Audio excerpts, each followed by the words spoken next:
Bago siya pinanood ng libo-libong Pinoy sa buong mundo, bago siya rumagasa sa mga court sa Amerika, Australia at sa mga international leagues, bago siya tinawag na pambansang tower ng Pilipinas, may isang batang lalaki lang na nangangarap sa ilalim ng init ng araw sa simpleng basketball court sa Las Piñas.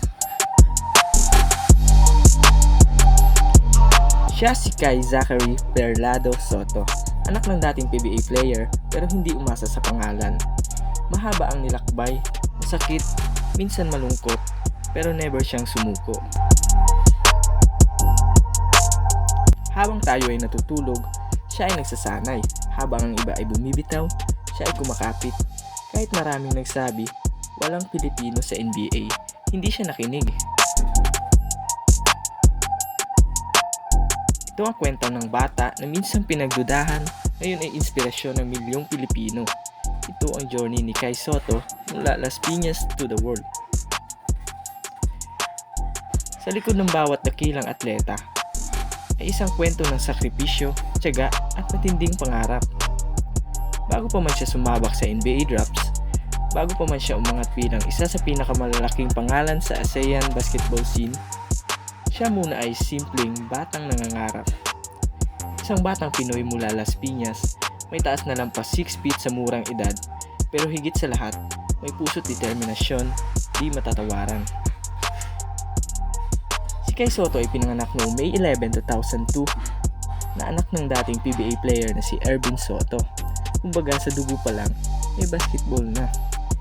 Pero huwag mong isipin na madali lang ang lahat. Hindi dahil anak ka ng player ay sigurado ka na.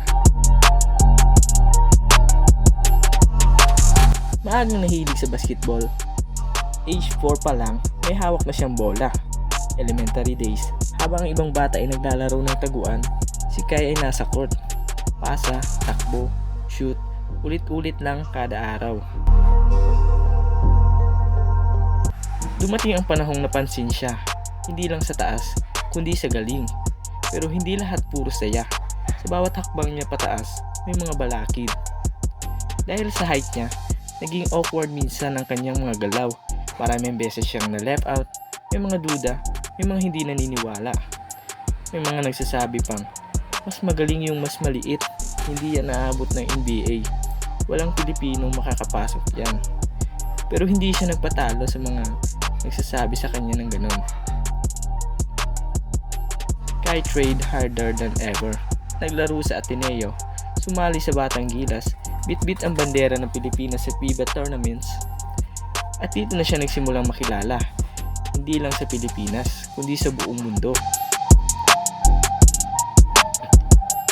Noong 2019, isang matapang na desisyon ang ginawa ng batang ito. Iniwan niya ang lahat sa Pilipinas para tuparin ang pangarap. Lumipad siya papuntang US, walang kasiguraduhan pero may pananalig.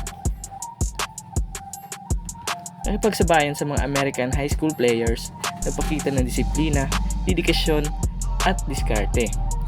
Lagi siyang underdog pero lagi siyang lumalaban. Hanggang sa sumali siya sa NBA G League Ignite, pero biglang nagbago ang plano. Hindi naging madali, naging controversial, naging mahirap, pero kahit anong ikot ng mundo, hindi siya bumitiw. Lumipat siya sa Australia, naglaro sa Adelaide 36ers. Nagpakitang gilas siya doon, pinatunayan niya na kaya ng Pinoy.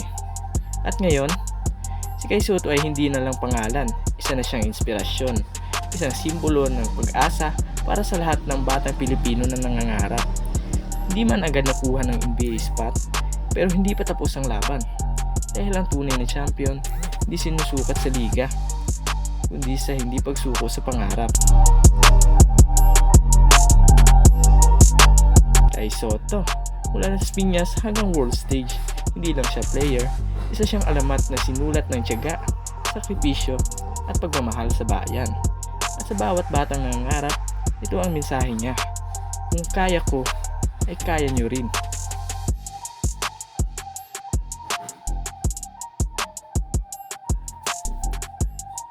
Kung na-inspire ka sa kwento ni Kai Soto, huwag kalimutang i-like, follow, at share ang video na ito.